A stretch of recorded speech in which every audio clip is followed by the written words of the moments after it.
Oh, I just realized my computer will die. Do you have a charger? Yes. Consultant board. You're supposed to be using your last name. Hi everyone. Thanks again for coming. So late on a Friday. This wasn't planned. I was like, okay, I'm just gonna choose a random Friday, and I'm like, how am I gonna get off work? And then I realized that it's a public holiday. It's destiny. I tell you. Are you not working on Saturday? And Are you not working over the Easter holiday? thankfully, no. I'm very lucky. So I thought, no. First, I have to preface all of this by saying, I'm just another normal intern, right? So what really can I tell you? But I'll try my best from the wisdom that I've gleaned and from from the other interns that I've talked to. We'll try and figure something out. So yes, welcome to the consultant ward round. Already a consultant now. So unlike other YESPA sessions, hopefully today will be more to the point and more concise than it typically is. Instead of a 9 o'clock finish, we'll aim for 8:45. Okay. So this is actually just a list. So there's actually a video that I now have a very new appreciation for how long it takes to edit videos. So I actually asked an intern from each of the major metro health services. I didn't have time for rural to make a quick video answering each of these questions. But in the end, it turned out each person made a very long video. So I had to edit like a total of 50 minutes down into 16. So these are the questions that I asked them in general. So the first question was, so how essentially is the culture of the hospital? So the kind of things that I meant by that is, how do people feel? Are you supported? What are the concepts around overtime and things like that?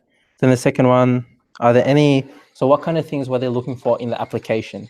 So, that is a very general question, a very hard question to answer, but certainly there are some things that you'd want to mention depending on which hospital that you're going to. Best transport options. So honestly, you might not think that this actually plays into it when you're doing internship, but it does. It plays a really, really big deal. Because when you think about it, working, it takes 8 to 5 every day of your life. And then take an hour before that and an hour after that. And then you're left with 7 to 6 and you come home, you're very tired, you don't have much time left. So transport to where you're actually going actually does make quite a big difference. And then the other questions, what other sites might you have to rotate to? So depending on which hospital you go to, you might have to place at a rural area or another metro site in Melbourne that you might not have been aware of. For example, St. Vincent's rotates people to Werribee, it rotates people to Hamilton and Warrnambool, whereas somewhere like Austin usually keeps all of its interns in one place. So those are the kind of things that you might want to take into consideration before choosing a particular health service.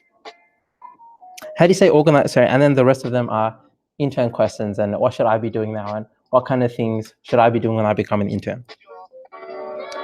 So okay, this is the video. So we'll watch it. Actually, pause it for one. I'll just pause my music. This is much harder upside down than you might realize. Which one is it?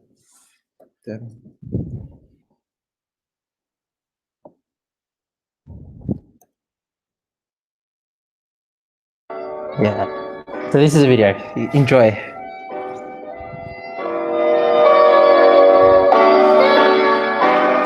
I want to watch this actually. I'm currently interning at Eastern Health, which has been really, really fun. Very well supported from everyone, including your home team, people you make referrals to, and medical workforce. Everyone got in their top 10 preference list for rotations for the year. In terms of overtime, people claim it if it's over 1.5 hours. You might have to rotate to Bairnsdale Hospital as well as Box Hill, Maroondah and Angus. Bairnsdale is where I'm currently at, and honestly it's a lot of fun. 30 out of the 60 interns will do a Bairnsdale rotation. You can take the train to Box Hill or Maroondah, so Ringwood East Station or Box Hill Station, and it's in close vicinity there. Not really for Angus. Car park is about $80 a fortnight. Eastern care more about your CV, cover letter, referees, non-clinical reference more than Z-score, because I know people who with low 2s to high 2s getting in and people in the mid to high 3s not getting in. Make sure you really buff up that CV and cover letter. Make sure you include any sort of Eastern placements that you've done before, because I know they really appreciate that. They've got a really good RMO society that do pizza Fridays as well as a lot of RMO events. Things I wish I knew before internship is medication doses, know your basic analgesics, antiemetics. Aside from that, just make sure you learn how to do a couple of the jobs that interns are expected to do and you'll be fine. And hopefully I see some of you guys there next year. Hi there, my name is Caleb. I'm one of the interns at Alfred Hospital. The culture has been great so far. You are well supported, and the registrars also do some teaching on the fly. Expectations with overtime, it's quite dependent on which rotation you are. On a surgical rotation, you would be expected to claim overtime, whereas if you're on a medical rotation, you're less likely to claim overtime. A good rule of thumb is the 30 minutes earlier and 30 minutes later rules. I think it's good to mention in your CV that you've had previous experience with Alfred Health, so be it in research, employment, and so forth during the interview. It's more being a safe intern, good interpersonal skill. Alfred Health is one of the more lenient inner city hospitals with regards to Z-score 3.5 and above. You stand a reasonable chance of getting to Alfred as long as you have good referees, a good CV, ace your interview. With regards to driving, of course, it's in the city, so it can get a bit hectic at times. $190 per month. St. Kilda tram goes around the area. South Yarra is the nearest train station. The biking facilities are top-notch. Sites that you're expected to rotate to is Bethlehem, Sandringham, and Caulfield. There's no rural sites per se for Alfred hospitals. It's what do I wish I know before I started. Just doing the adult stuff. Maxia, credit cards, taxes, visa applications here at CAT 2. You should prioritize what jobs. The second thing is don't be reactionary to med calls and ATSP, so ask to see patients. What you need to do is you need to step back, calm yourself down, and go through the issues slowly. I wish you all your best. I hope to see you at Alfred Health soon. Thank you. Hello everyone, I'm Nasir. Speaking of culture, I was lucky enough to get a place at the Royal Melbourne. It was my first preference, and it's one of those institutions that have had a long history of stigma attached to working there. But we've undergone a paradigm shift in the last 5 years, and I think it's actually turned around. It's one of the best places to work these days.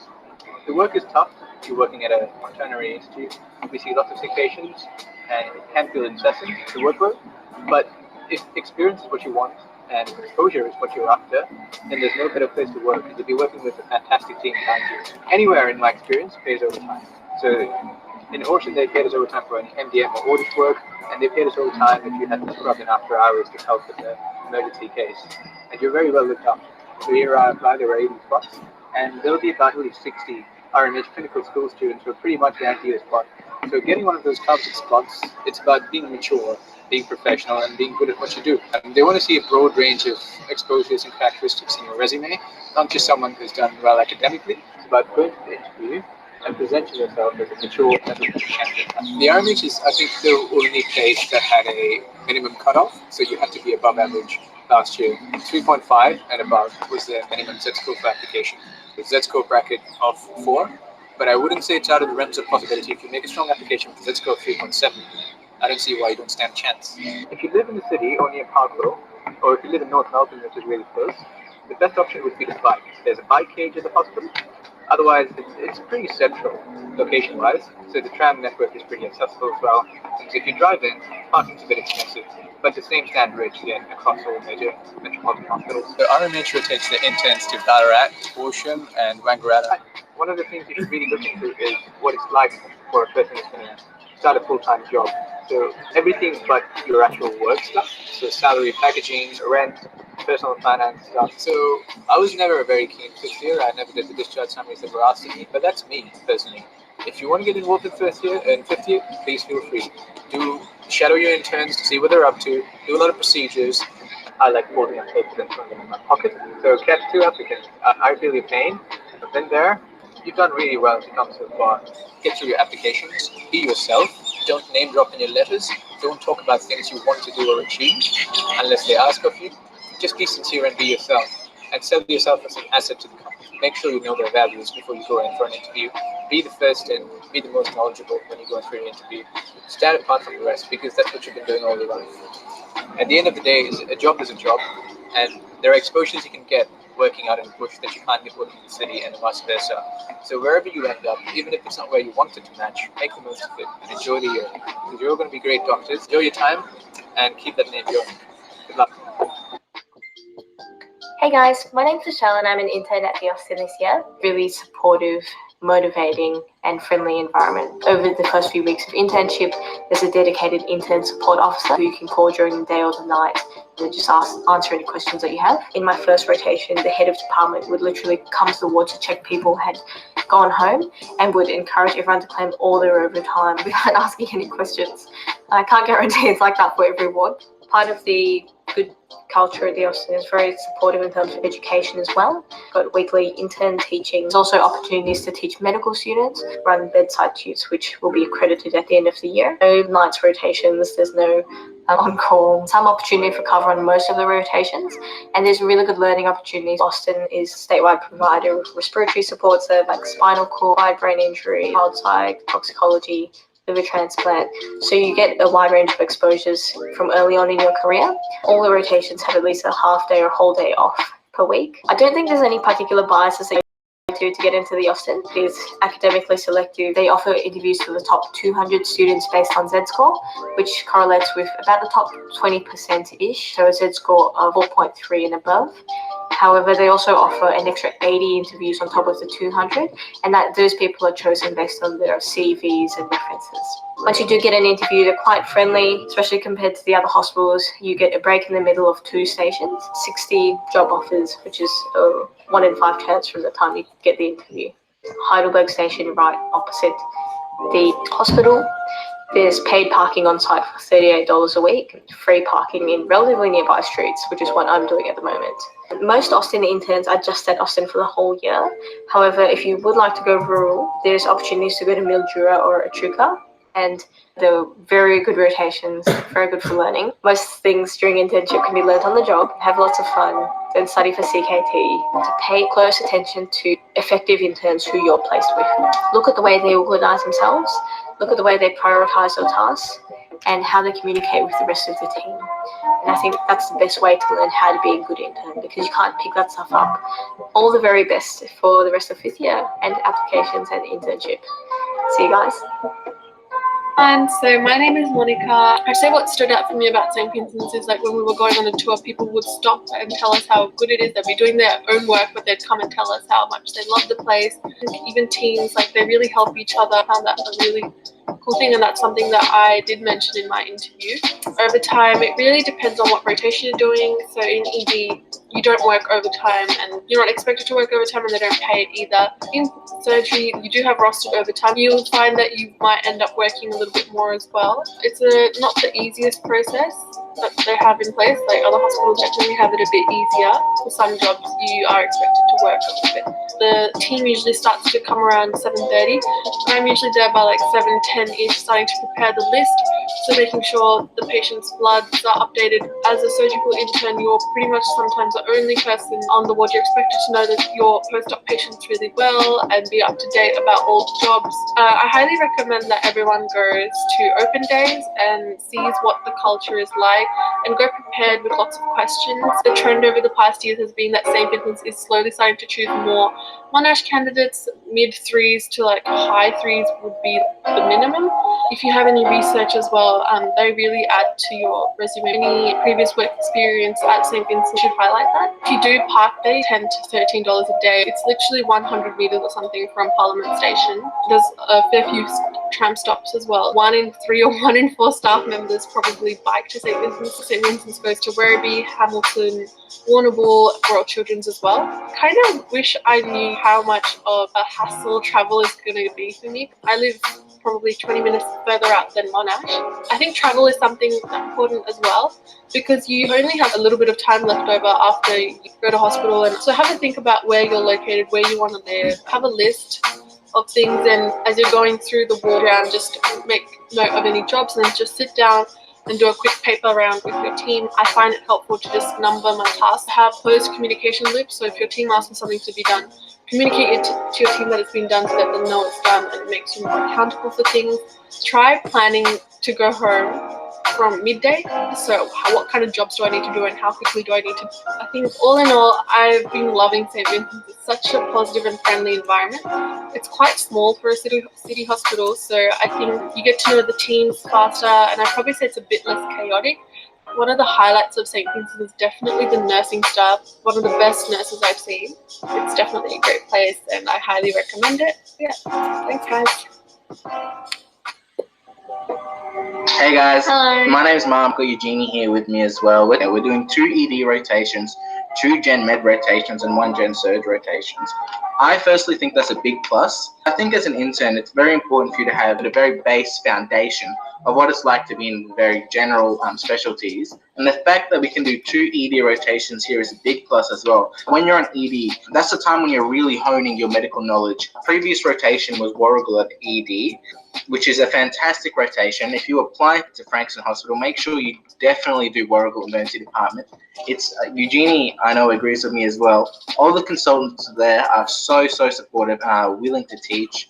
All the nurses are willing to help you out and assist you. Nobody judges you. Everybody's there to just give you a cushy time whilst also helping develop your medical knowledge. It is a lot easier to ask for overtime than it is elsewhere. I stay around half an hour to 45 minutes extra 3 or 4 times a week. Usually we start around 8 o'clock and end around 5:15. When we're supposed to finish around 4:30. In the cover letter and the CV, it's fairly similar to what all the other hospitals looking for, just a good knowledge base, like someone who's willing to learn, willing to be part of the team.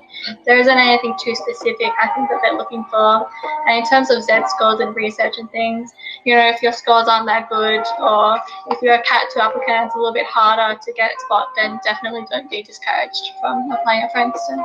I found that in speaking with other interns, we're definitely much more well supported at this hospital. In terms of transport, there's parking, which I think is just under $40 for 2 weeks. And there's the Frankston station, and I've heard that there are buses that go to the hospital.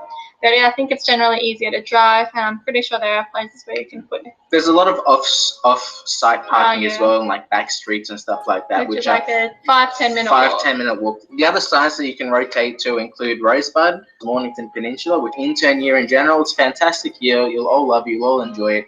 I'm definitely enjoying it much more than I did the final years of medical school. Just make sure you still keep in touch with all your family and friends. It's very hard this year because everybody's working, but it's honestly one of the most important things you can do, because you really need to make sure you still have this good social support network around you. Make sure you write out all your jobs and learn how to prioritize them.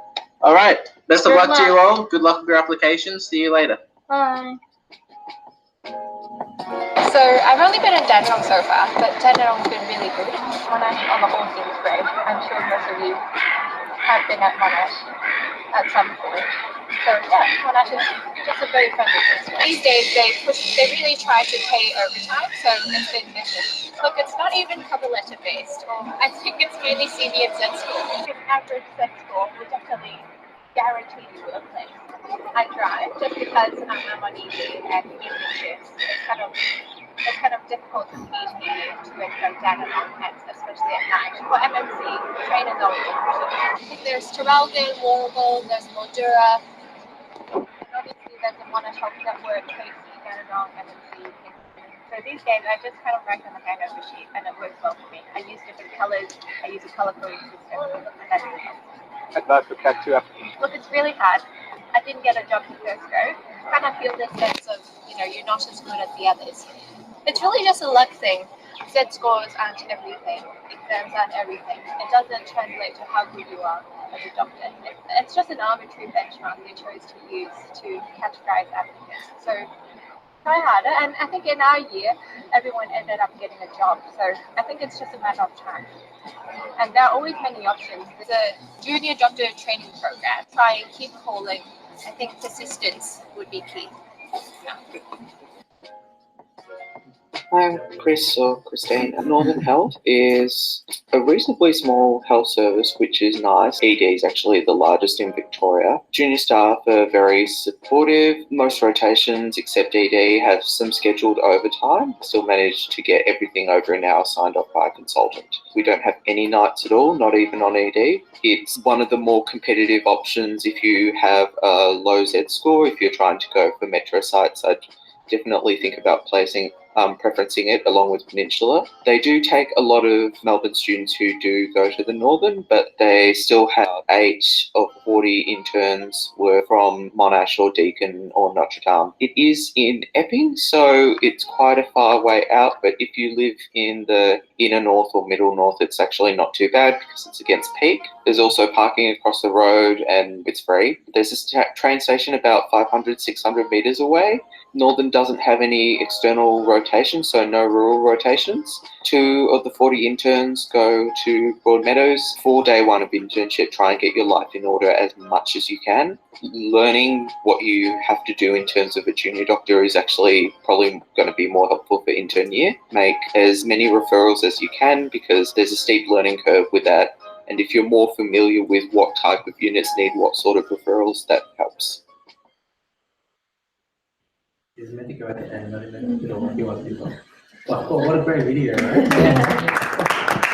But very much thanks to all of the fantastic interns, including these two, who helped out with making the video. I mean, it was really a collaborative effort after all. You might know that Western wasn't in that, kind of ran out of time, but all of the unabridged versions of the videos are available if you want to watch them, and all of the interns in the videos are more than happy for you guys to ask them questions. So please direct all your questions to siri.fmap@rmh.org.au.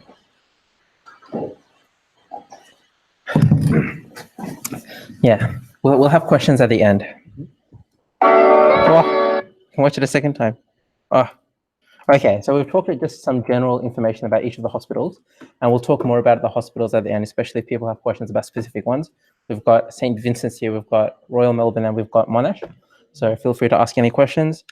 Talking about cover letters. So this session is going to be mainly focused around cover letters, CVs, and the interview itself. But again, hopefully it'll be a short session. For the cover letters, there's 5 major things or criteria that you should be using in your cover letters. And a lot of this is actually what I got from an AMA session. Hello. Which room can we have? Can we have that one? Thank you. We've got a room there. Thank you very much. Yeah. So in terms of cover letters, so 5 main sections. So the first one is the introduction. So state your interest in the role. Okay.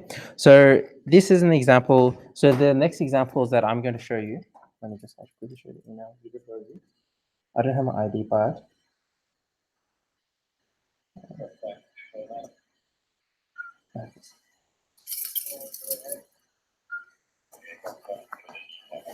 sorry for the interruption.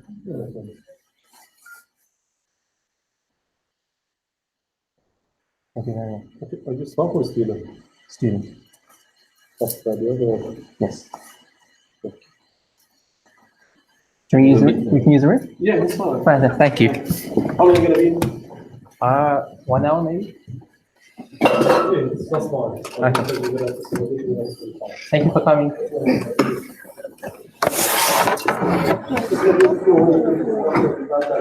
Yeah.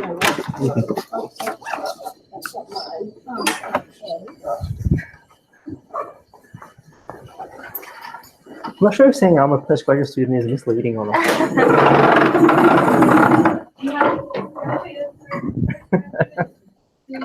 Oh, the absolute classic Rebecca. It's one of the cheeky things that you say together. So are you from Gastro? He's like, yeah, I'm not gonna go down. And then they start asking questions like, no, I'm just a student. I'm in. Like, can you sign this medication? So I'll pick it up. Sorry. No, it's not finally a student.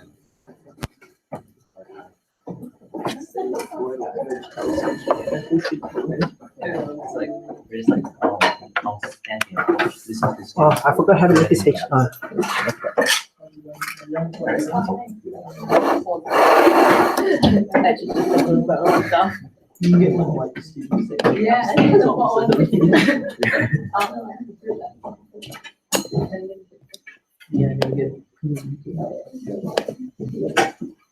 I like to just call the name at the bottom. Huh?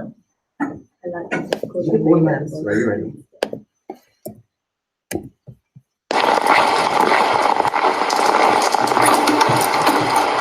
What happens?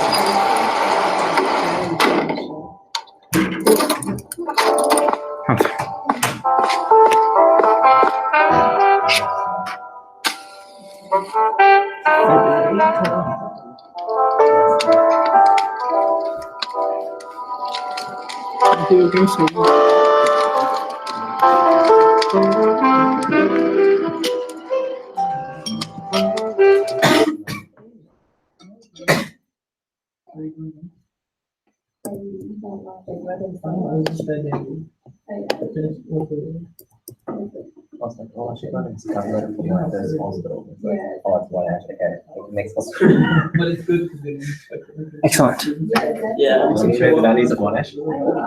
Launch the new things like how you submitting an application after the PMCD match.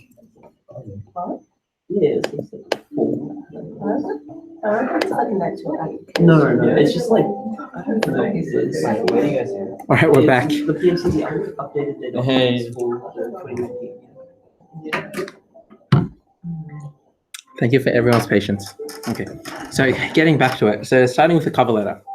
So there's five major sections that you need to address in your cover letter. Okay, and these are literally each of the paragraphs. So the first one is essentially introduction. So typically you want to keep your introduction as short as possible. You can make it longer, but like as you can see, so the cover letters that I'm going to use, there's two examples in here, three examples actually. Two of them are from, so one is from one that was accepted at the Austin, the other one's one that was accepted at St. Vincent's, and the other one that was a draft copy that somebody gave. So we can use it as comparison. So this person, YESPA man, so they upload, so this is a St. Vincent's cover letter. It says Austin, but they use a St. Vincent's. So it is and the introduction was literally one sentence. It is with great enthusiasm that I apply for medical internship at Austin Health as my first preference. Now, evidently, you don't want to lie, right? So you can't say every hospital is your first preference, but you can say it's one of my top preferences. So keep it simple. You don't want to make it flashy because they're seeing hundreds. They're literally, like for example, someone like Austin sees 1,000 applications per year. So you need to have a cover letter that stands out in terms of its content, not in terms of the font that you use, not in terms of what colors you use on the cover letter, those kinds of things. Because often that can actually make you look like you're trying too hard, is the best way to put it. Okay, so then the next section is that you need to address, and this is your first paragraph, is who are you? So explaining to the center that you're applying to what your experiences, qualifications, and strengths are. So you want to create impact in this first paragraph. So there's many ways that you can do this. And one thing that you don't want to do is reiterate what's already in your CV. So you don't just want to make a list of things that are present inside of your resume, but you want to maybe highlight different things, and you want to show things that are important and that are going to create impact. So for example, the person who made this cover letter starts out with a very strong sentence.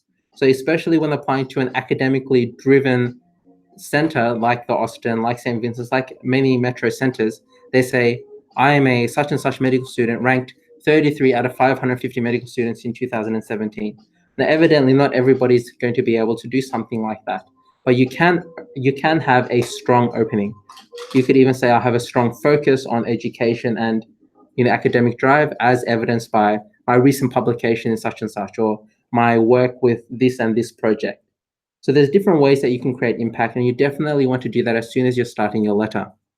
Okay, so the next thing that they go on to is giving an example. So they say that they have a passion for education, and then they give a specific example of what that was. The reason you see lots of these sensitive is because we want to try to keep these cover letters not personally identifiable.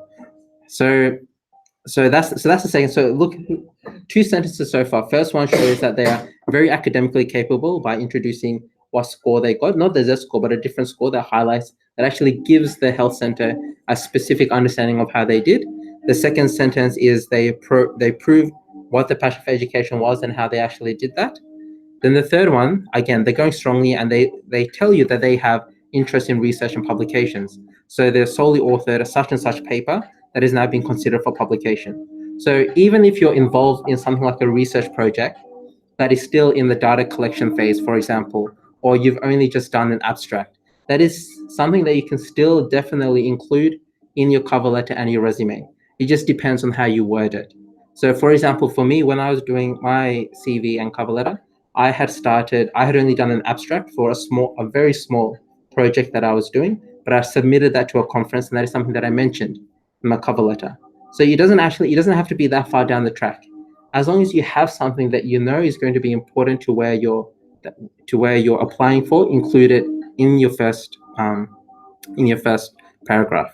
Okay, so then this is a little bit of fluff, but then at the end they say, they give something unique. So it's not necessarily a huge thing. What they mention is that what this shows the reader is that this person was someone who was actively engaged when they were at hospitals working with the teams, because they talk about how when they were at a particular hospital, they were presenting patients to the consultants during the ward round. So the way that they've written it here, it sounds like this was the first time that a student had done this. So that will make the hospital feel that this is a capable person, that is somebody who actively gets involved and is able to understand the clinical context and has the presentation and those kinds of skills to be able to do it to people who are much more senior than them. So again, there's many ways you can skin a cat, as the saying goes. And there's many things that you can mention in this first paragraph. But try and keep your paragraphs unique in terms of what each paragraph is trying to do. So the first paragraph is always trying to explain to the service what kind of person that you are. So these red boxes are just highlighting the things that in this first paragraph, in this first cover letter, have been done very well. Okay, so then this is the third section. So the first section was an introduction, which is literally one sentence. The second section is explaining who you are and creating impact, explaining your strengths, skills, research, qualifications, teaching, passions, etc. So then this third paragraph is probably one of the most important in the cover letter. The reason is because you're doing everything that's about to come up. You demonstrate you understand what they are known for. So for example, what do we mean by this? So there are some easy examples you can use, like for example, Austin. So Austin is the largest trauma center, it's the toxicology center in Victoria. It's a specialized liver and spinal unit. It's a liver transplant unit. It has the poisons information line. Alfred is the major trauma center in Victoria. St. Vincent's is a renal specialist center. It has one of the highest BPT pass rates. Austin is also the largest specialist provider in Victoria. Monash is the largest healthcare provider in Victoria overall, and it has every specialty available that no other hospital has. So Monash it sometimes boggles my mind at how large Monash is, but Monash literally has every single specialty. So that's how Monash is specialized. So there's many different things that you can talk about that you have to demonstrate. To summarize what this paragraph should be, this paragraph has to explain to the person who's reading it, why is this person preferencing my hospital rather than someone else's hospital? That's exactly what you're trying to do. And you have to, so subtly is an important part in this second point, subtly articulating and responding to the values and culture. And I'll explain what I mean by that in the comparison on the next slide. So, and again, align your interest areas and career aspirations to their training program, because this will help that center understand why exactly it is that you're applying there, and clearly explain, as we've just talking about, why you've chosen their service over another. So looking at what has been done well in this person's cover letter. So this person starts off by explaining what their aspirations are. Now, again, you don't necessarily always have to do this, but if it is suitable and if it explains why you're applying to that hospital, then it can be a very good thing. So this person talks about how they want to be a surgeon. So again, for sensitive purposes, we haven't explained what type of surgeon they are. If in case there's something very, very specialized, like a neurosurgical, ENT, brain tumor, micro tumor specialist, or something like that. So they want to do surgery at Austin Health, and they want to do it there for two reasons. Okay, so the first one is that they have an exceptional final exam pass rate that not other hospitals might have. And the second one is that they've evidenced this by explaining or telling the hospital that they know that they have a junior surgical education program, the NSEP program. So the non-accredited surgical education and training program. So what this shows the reader, the person who's reading this letter, is that this person has researched this hospital, that they understand that there are particular programs available to them that they can be involved in. And that is one of the reasons they have chosen this hospital above others, okay? And then this one, so this information is hard to prove, but I believe this was actually mentioned in the Austin's information session. So Austin was actually recognized as a hospital by PMCV as having best-in-class peer mentoring and support. So this is another thing that the person has mentioned. And they've explained I mean, a lot of people will say it like this, but what they've said is, this is the kind of environment that I thrive in and I value. So all in all, it's hard to make a good cover letter. That's really the thing. It's difficult to make a good cover letter, and your cover letters should be concise and short. And there's many ways to write a cover letter. But at the very least, this paragraph has explained to the Austin why they are being chosen over someone like Monash, for example.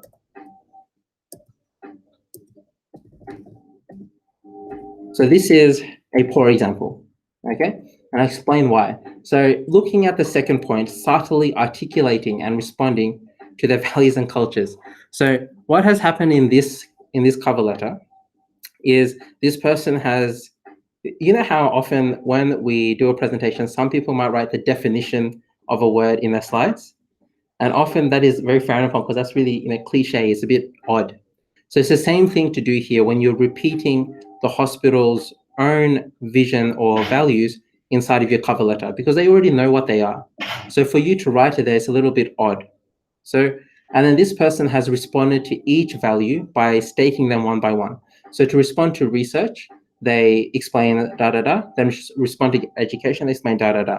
So the reason that this is less good is because in this third paragraph, all they've done, if you read the whole thing, all they've really done is responded to the values. And they've responded to the values in a way that is not sincere and that's not believable. Because all they've done is actually looked at what the hospital has listed and then provided examples from their own lives without actually explaining how they can incorporate themselves as a person and align themselves with the hospital's values and framework. So that's why you need to do it subtly and more in a better way. And this should be a good example. So this is somebody else's cover letter, and it's very different to the first one. But so there's many different ways to write a cover letter, but this is another way that somebody's done it. So in this case, this person has actually talked about how they've spent time at Austin, which is always a good thing, because realistically, if you are interested in the hospital, you'll often do an elective there anyway. And they've explained how. So, and they've talked about Austin's values and cultures in talking about patient healthcare and their supportive and friendly environment. And what you can't see here, but in their previous paragraphs, they've talked about their volunteering experience, they've talked about their research experience, and they've talked about their personal experience. So what they've done is, rather than explicitly talking about each of those values as was done in this cover letter, they've subtly responded to it. So they've shown evidence from their life in a way that was not direct like this, and yet they've still shown that they can be a person that the Austin or whichever hospital would be looking for. So to summarize, the third paragraph, so the first paragraph is, who are you? This paragraph is, why are you choosing them? And that is an answer that should be, that if you read it out to yourself, you should be convinced, right? When you're reading the cover letter to yourself, you should be convinced that when you read it, that is why I've chosen that hospital, okay? So then the last paragraph, or second last, is, why should this hospital choose you? What do you bring to them specifically, okay? So this one, so this cover letter, for example, this cover letter was very brief and concise.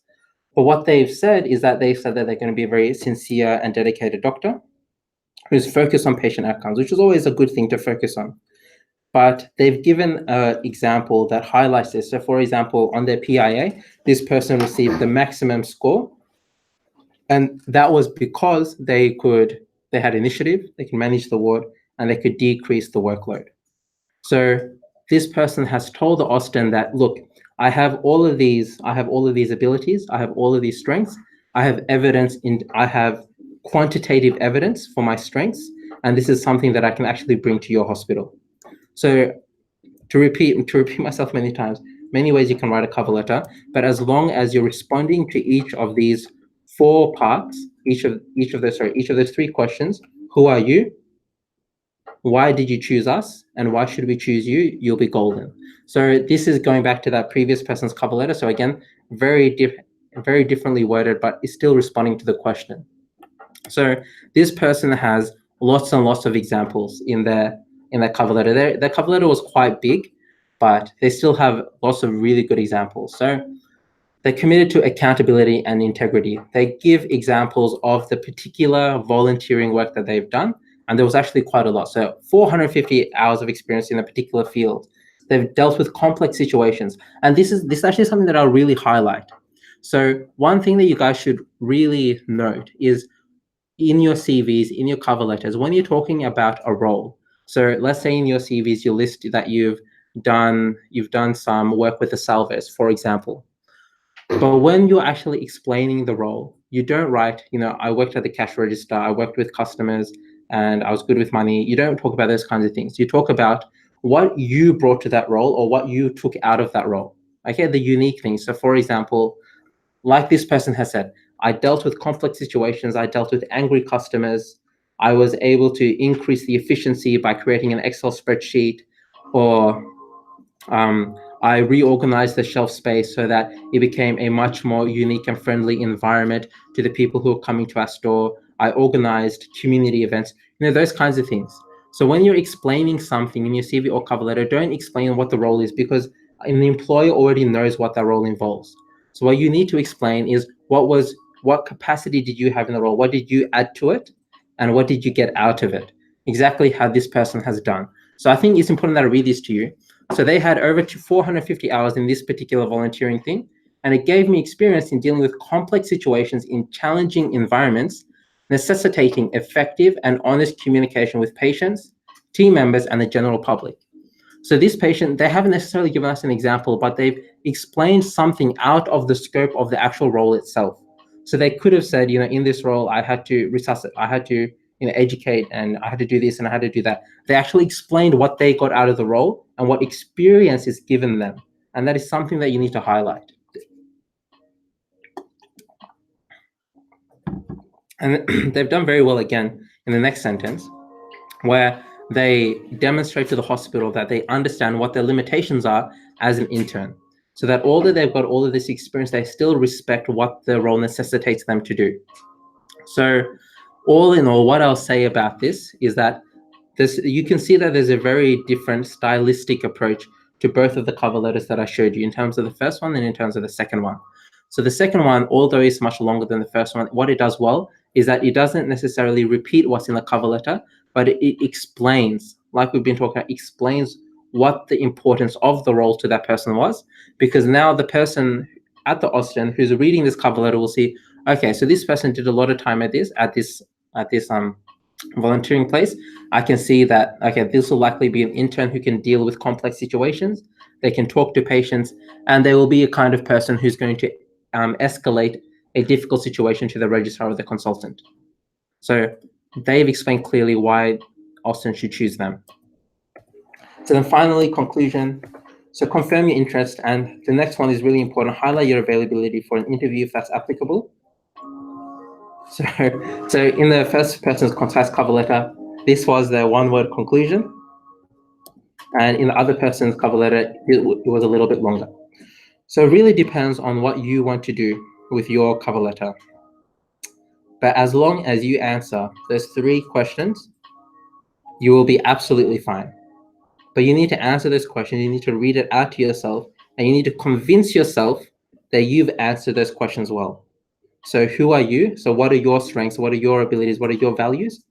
Why have you chosen this health service over another? And why should this health service choose you? If you're satisfied with the answers that you've written down, then you've got a good cover letter, as long as it's less than 1 page.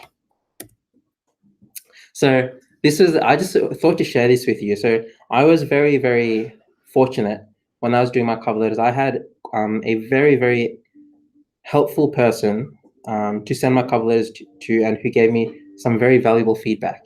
So this is actually what they sent back to me in an email. So they didn't hold anything back. They were completely forthright. Oh. I still don't get why Austin. And this was really one of the things that stuck with me when I was writing my cover letter. I didn't explain myself. I didn't explain why I want to go to this hospital. And she says it like, Austin is renowned for this and this, but you have not explained why you want to go to the Austin rather than another hospital. So I just want to repeat that to you again and get to the point. So the second one was a very interesting sentence. So get to the point. So be concise. Definitely be less than 1 page. Less is always better. And answer the questions well. Okay, so Z scores. So as it might have been alluded to in the intern videos that you saw, Z-score really determines very little on how you will be as a doctor. It's really just a parameter of how you've done in certain tests during your medical career. It doesn't explain to the hospital how you are with patients. It doesn't explain your interaction skills. It doesn't explain your empathy. It doesn't explain your clinical judgment. These are the kinds of things that are missing.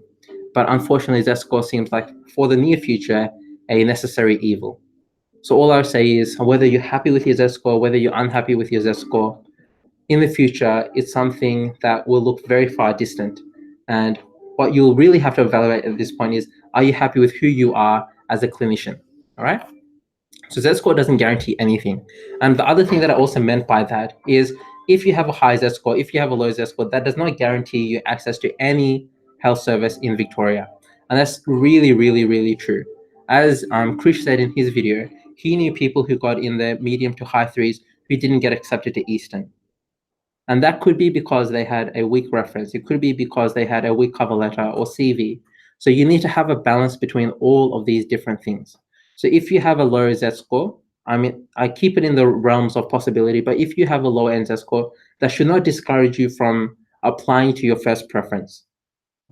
So, but I do say, keep it within a reason, within a reasonable margin, but don't discourage yourself from applying to the health service that you really want to go to. And that's what they said at the PMCV session as well. You can't game the system.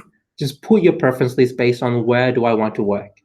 So if I got a medium 3 Z-score and I want to work at the Austin, then put Austin as your number 1.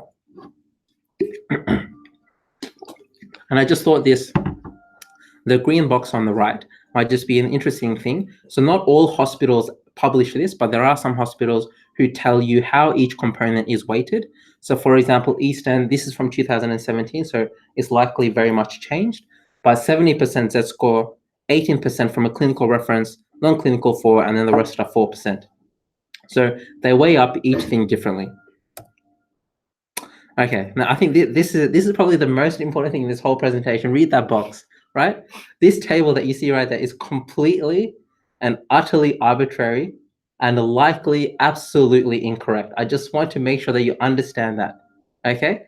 This is just what I've heard on the grapevine. It does not highlight anything. It should not suggest anything to you. But because I've been asked this question many times, I thought I may as well include it. But a big disclaimer again, this means nothing. Okay. So Austin, the lowest reported Z-score that I've heard was 4.1. As Michelle said in her video, the average for the interns that are there is likely a 4.3. So for somebody to get a 4.1 and be accepted into the Austin tells you that they likely had quite a good CV. They likely aced the interview and they likely had an extremely good reference. So all this should highlight to you is that if you have a Z-score that you personally don't think is appropriate to a certain site, then just make sure that you balance it with an excellent CV and an excellent cover letter and excellent references. Okay, so much the same with every other service. So I think Austin and RMH are probably, I would say, the largest Z-score that you need in terms of what their minimum probably are. And Alfred and St. Vincent's are probably a little bit more lenient than other sites are. And then Monash and Eastern are a little bit less than that. Okay, to talk about the CV. So the CV, again, keep it brief. I've just put this section here just quickly to highlight relevant rotations. So a lot of people, when they do their CV, they put all of their third-year rotations as medicine and surgery. Now, I think that if you're applying to a particular hospital, so for example, if this person wanted to apply to Alfred, then it'd be really, really important that they included all of these Alfred rotations in there instead of saying medicine and surgery. So as Caleb said in his video, make sure that if you want to apply to a health service, and his video was about Alfred, then include the rotations that you've completed at that service, because it will make them feel more comfortable that they're accepting an intern who is likely more knowledgeable or more comfortable with the hospital systems and how the hospital actually works. But otherwise, do keep it brief. And this thing, no acronyms. So I was told off by the same person who checked my cover letter that she was angry that I used an acronym. So don't use that. And I should preface this by saying that she was an intern recruiter. So I was getting advice from a good place. All right. Now this is the most important on the CV, as she told me. So the most important section on the CV is your research, your publications, and your presentations. So a very good way to set these out is like this, okay? So what is the title of your paper or the title of the thing that you did? What was the purpose of this that you did? And explain it briefly, but in a way that helps the hospital understand why exactly it is that you did this. What was your role in this paper? And what was the outcome, okay? So for example, your title could be whatever research project you're doing. So comparing Xarelto to paracetamol in anticoagulation. So that could be the title of your paper. Then the purpose could be to assess the clinical outcome or something in a field which has very little literature regarding it. So that makes it seem more important. Then what was your role? So first author is always great, and principal investigator makes you sound really good. And then having a supervisor there just makes it seem more legitimate. And then what was the outcome? So again, look, so you can see here that this person does not even have a full paper submitted yet, and they're still in the research, they're still in the data collection phase. But they're not fazed by that because they've said that. They've submitted an abstract to this certain conference, and it hasn't even been the intern date yet. So they've only just submitted something to a conference, but they've still included it in their CV, which is still something that you should do, and I would encourage all of you to do. If you've done any kind of presentations, if you've done some kind of publication, then it's something that you should add in for sure. Okay, then to talk about interviews. So from what I'm aware, there are five of the hospitals do interviews. So Alfred, Austin, RMH, St. Vincent's, and Western. So Alfred is just a video interview. So they send you a link, and whenever you're available, whenever you're free, and whenever you want to do it, you open that link, it'll ask you a question, and it records a video, and then they'll let you know of the outcome at a later date. So from memory, it was maybe like 5 or maybe, I think it was like 5 to 8 questions.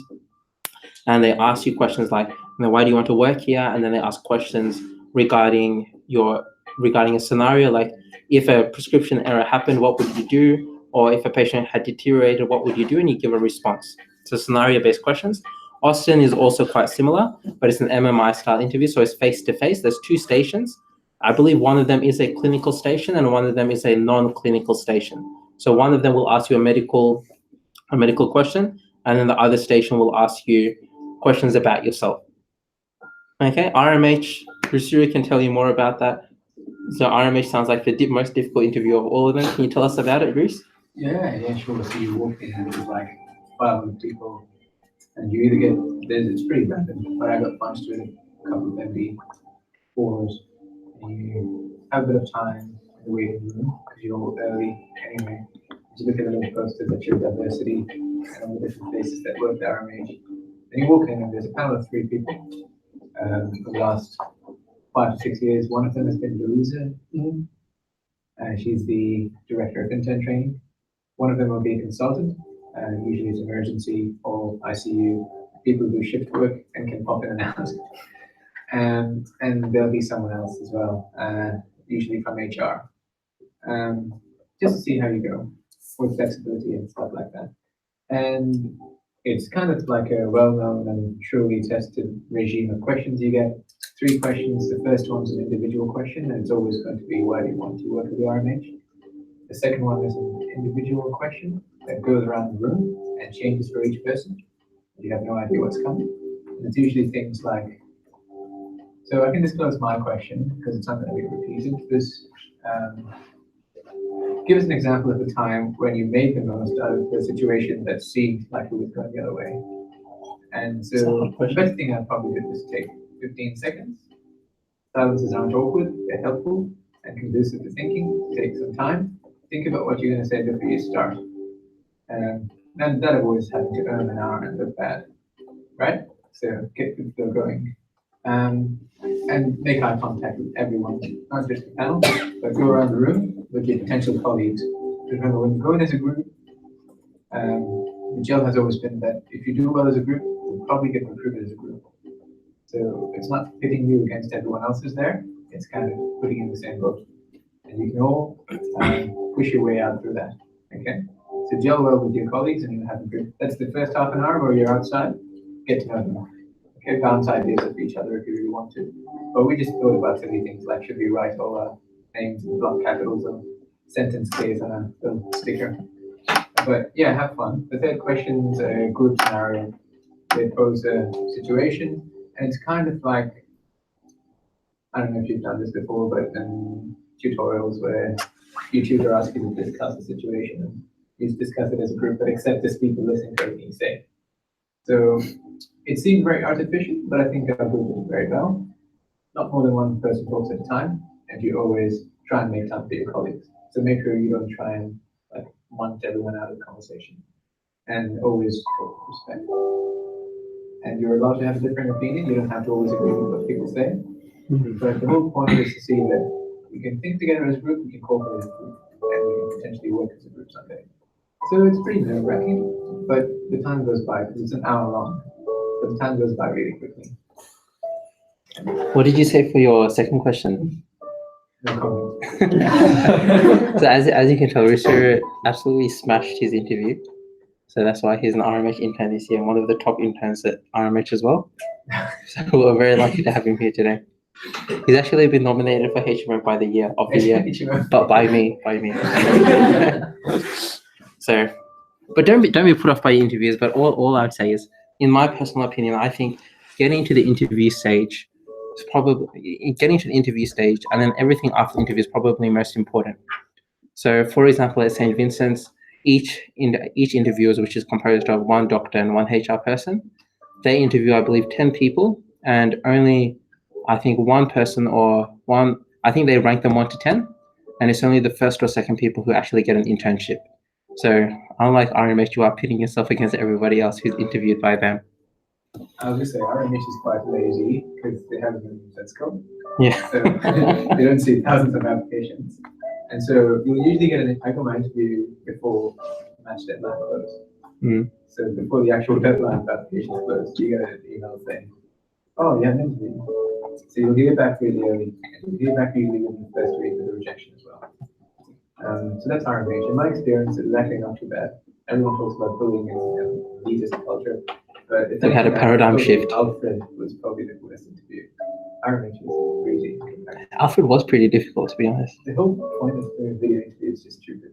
You're just looking at yourself in the webcam, but you can see yourself talking, and it's very disorienting. There's no eye contact to make unless you're making eye contact with yourself. It's a bit creepy. Yeah. But you'll manage it. You'll be fine. The same business interview, although I just made it sound like it was like the hardest, most special thing, was really good. It was really easy. The questions were very reasonable. You got to talk about yourself. There was also 1 or 2 medical questions. The people were absolutely lovely. The people there were also lovely. I personally, although Risiri disagrees with me, I feel like I was able to crack a joke, and that's the reason I got an internship. You want to tell me the joke sometime? It was really bad. I personally feel like that was the reason, but we'll leave that to another time. Okay. I think there are a few golden rules when it comes to interviews. And again, this might be a bit superfluous because very few of the sites actually have interviews anymore. Like, for example, Monash no longer has interviews, they previously did. So one of the most important things, and this includes in your cover letter, is proving that you are a safe intern. Because of all of the things that you can talk about, the one thing that the hospital worries about is their insurance policy and whether they need to take one out against you. So you need to be a safe intern. So what do I mean by that? And actually, we'll talk about what I mean by that in a moment. Second one is good communication. As Risiri just very aptly said, silence is a good thing. So silence, taking time to think and gather your thoughts to prevent yourself from saying an or an or stuttering or having pauses which are awkward is definitely preferable. So being able to talk concisely, being able to talk clearly, not saying ums or ahs. You can't believe how many ums or ahs I had to edit out from the video, but that's because people are put on the spot. So you need to be able to respond and communicate in a clear manner when you're in the interview. Think about, what do I want to say? How many ways are there that I can say this? And what is the best way? Always have that in your mind. The third rule is understand where you are going So if you got an interview at a particular site, don't have generic answers. Have answers, just like we talked about in the cover letter, that convince you that this is the reason I've chosen this hospital. Very same, and practice. So I actually recorded myself when I was doing my interviews, then I play them back to myself and thought, that doesn't sound really good, so then I would redo it. But definitely practice. So look up questions, think of questions yourself. Just think of questions that they might ask you. Think of common scenarios and answer them, and just see how you go. Okay. So the golden rules. So talking about proving that you are a safe intern. So this is a common STEM. I didn't get it, but it has been asked in the past. Is, for example, a patient has an alta GCS, or a patient is currently not stable. Essentially, it's a deteriorating patient. So the interviewer will ask you, what do you do in this situation? And in terms of the things that you should flag is, one, calling for help. So calling for help is always most important. How do you call for help? Call a code. And what can you do before that? Press the emergency. Press the button or just yell out for help, and then people will come. So people will come to help you out. Somebody can document, somebody can bring the notes, somebody can start CPR. So that's something that you need to highlight. Do your ABCD. So if I was to ask you, Dongju, what would you do? What would you say in terms of ABCDs? I'll just check the patient's airways are patent, and then check the patient's. So how would you check that? I mean, this is because the thing is so. I'm sorry for interrupting. But what I'm trying to say is that every student is going to say, check their airways, check their breathing, check their circulation, and then consider whether I need to defib or something like that. Everybody's going to say that, right? Every student already knows that. So how do you prove to the interviewer you know what ABCD means? Anybody can answer. I don't want to put someone on the spot. What do you mean by A? You mean like specifically like open their mouth there and no like any obvious obstructions or any like. So before even ABCD, what's the first thing that you do? General. Yeah. So general, and then what do? You check for responsiveness. So you ask the patient, can you hear me? You do a sternal rub. So you explain to the examiner what it is exactly that you want to do, what you're worried about. You call for help. You say like, I'll go into the room. I'd assess for a response. I'd see if Mr. M was responding to me. I'd attempt a sternal rub. I'd attempt to gently shake the patient, call in the ear to see if I could get any response. If none of that was, if the patient wasn't responding, then I'd press the button on the wall to receive help from the ward nurses and any other doctors that are available at that time to give me assistance. While the assistance is arriving, I would then go on to do my ABCDs to assess the patient's current risk for deterioration. So I would begin by checking the patient's airways, check the patency of the trachea, assess if the patient is breathing. If I have for example, if I have a SAS probe next to me, I would also hook that up to see what the patient's oxygen saturation was. I'd also check for rise and fall of the chest, if I can audibly hear breathing or if I can feel something. I assess circulation. So again, I check the blood pressure if it was available to me, etc. You just keep going through that list. But then other things to highlight when you're responding to a question like that is, so when the team arrives, I'd ask somebody to check the patient's resuscitation status. So for example, if you don't know the age of a patient, you might be a patient on aged care, right? And many of the patients on aged care, not for resuscitation. So that was something that would highlight that this is an intern who thinks the bigger picture. So I check the resuscitation status, I'll confirm the patient details, I'll try to get a history from the medical team what it was. And if I was concerned that this patient was for risk of deterioration or was pre-arrest, then I'd call a code blue or a MEC call depending on what was most appropriate for that clinical situation. So all I'm trying to say is the interview is my personal opinion is the most important part of the whole process. And you need to highlight that you are a safe intern. And there's many examples of what it means to be a safe intern. So this is another question. So this is, again, not a question that I actually got, but it's a question I actually saw. It's a question I saw actually being played out. So it's a very important one. So say you're a surgical intern and your registrar is currently in theater. You go to check one of your post-op patient's bloods and they're a renal transplant patient. And you note that their hemoglobin has suddenly dropped 2 units. So say it was 90 and now it's dropped to 67. And typically, your transfusion criteria would be less than 70, you'd give someone 2 units. So everybody, it's just you on the ward because you're a surgical intern. So all of your registrars have gone to theater. So the question is, what do you do in this situation, the interviewee asks? So put your hand up if you do A. Anybody if you do B? Anybody if you do C? or D? Okay, excellent. So really the answer to this question is all three. Yeah. So all three except number one, okay? So doing all of these three below proves to the interviewee, actually you're the interviewee, proves to the well, it proves to yourself as well, proves to the interviewer that you are a safe intern. So calling your reg and asking and telling them that this patient's hemoglobin has dropped, because I think I've got this here. So your job on the ward is to be safe and keep your patients safe. The responsibility to make significant medical decisions is for the people who are more senior than you. So your job is identifying something that needs to be acted upon in an urgent manner. And that may be even calling a MEC call.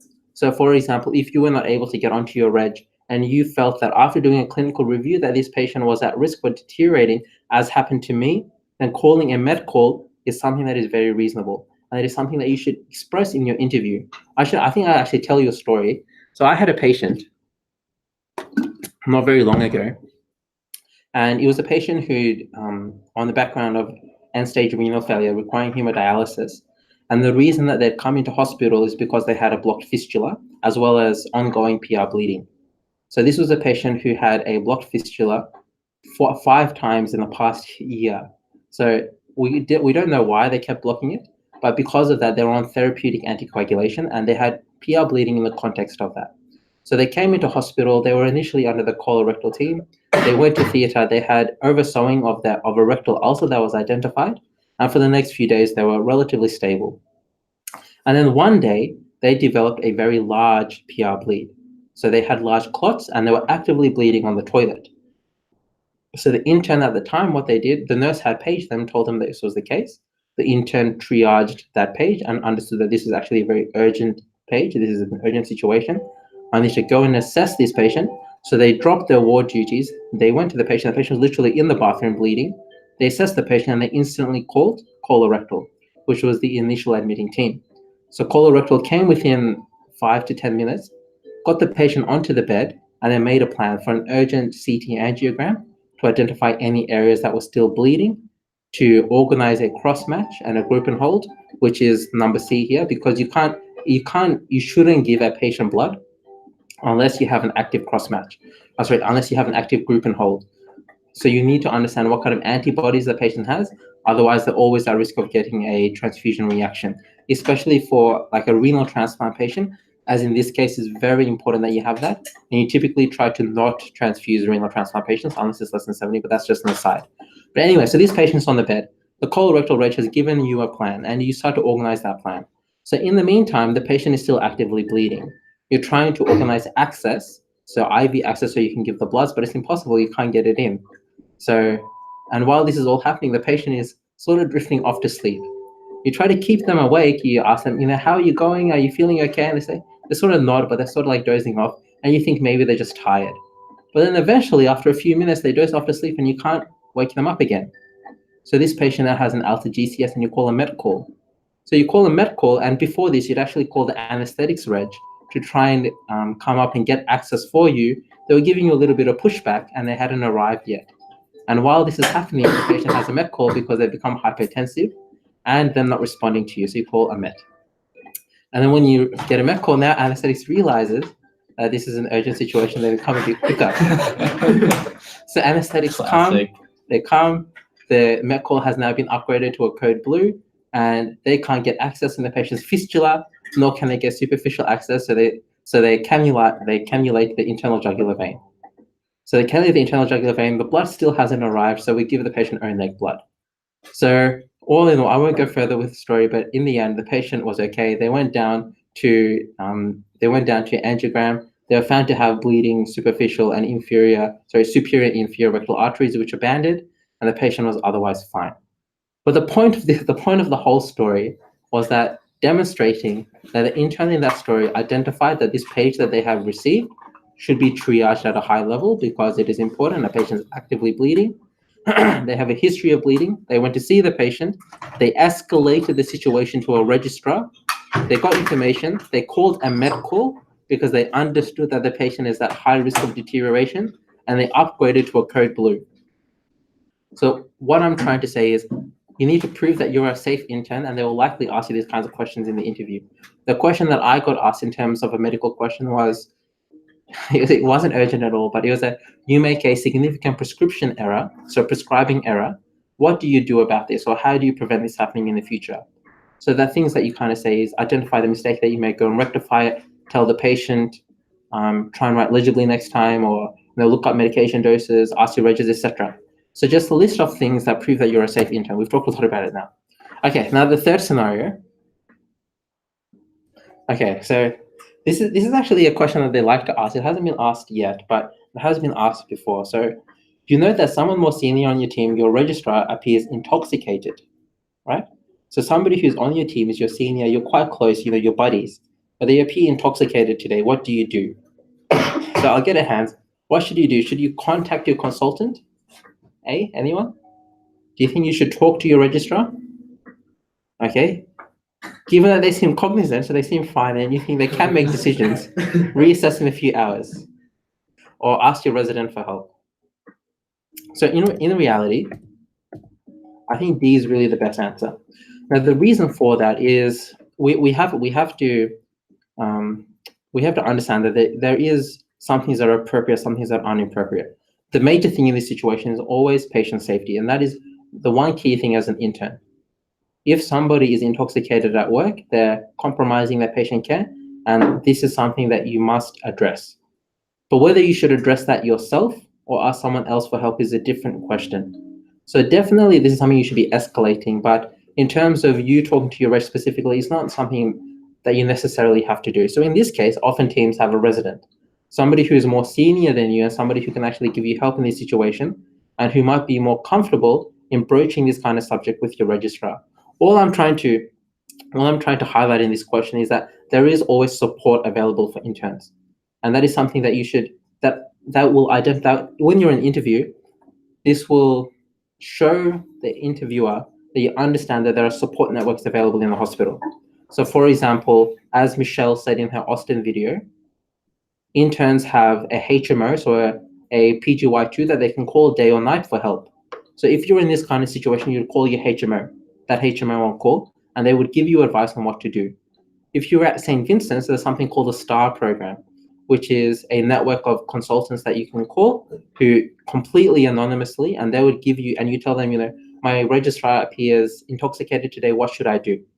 So all I'm trying to highlight in this question is, how do you be a safe intern? Is one, don't let the registrar see the patient, but two, deal with it in a clinically and professional manner. So talking to your registrar and talking to the consultant that knows that registrar is not necessarily appropriate. Okay, is all I'm trying to say. So to have answered this question well, it would have required you to do research about the hospital and know what support networks they have for interns. So there's a way that they get you.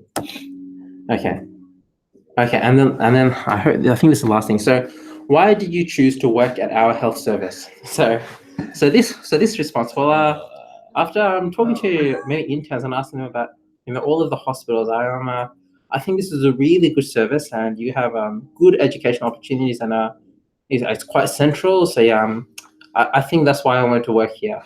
Yeah. So that's the kind of response some people might give, all right? And it's not a good response. So a good response is somebody with all of those golden rules: good communication, understanding where you're going, and having real answers. So why wasn't this a strong answer?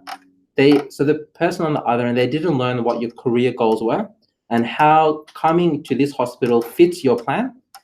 You didn't show any sincere interest. You just said it was a good hospital because you talked to other interns.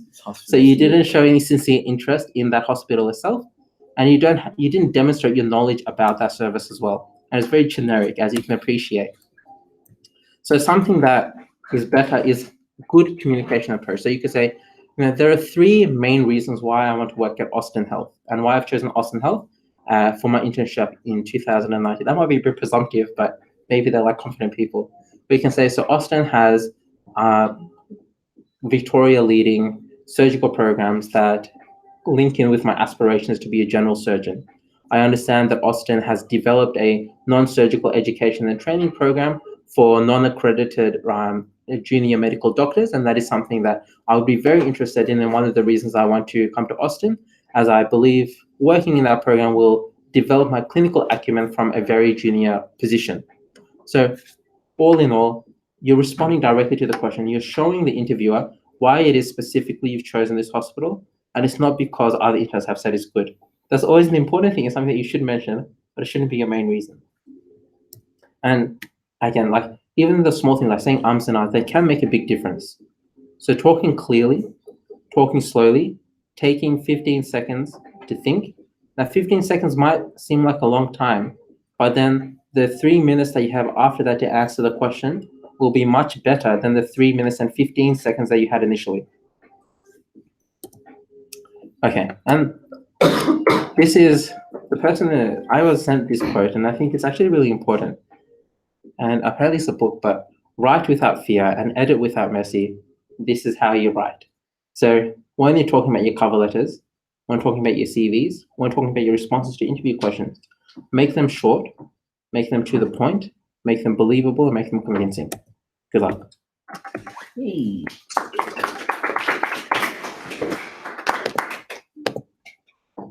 Oh no, I think I was on this the whole time.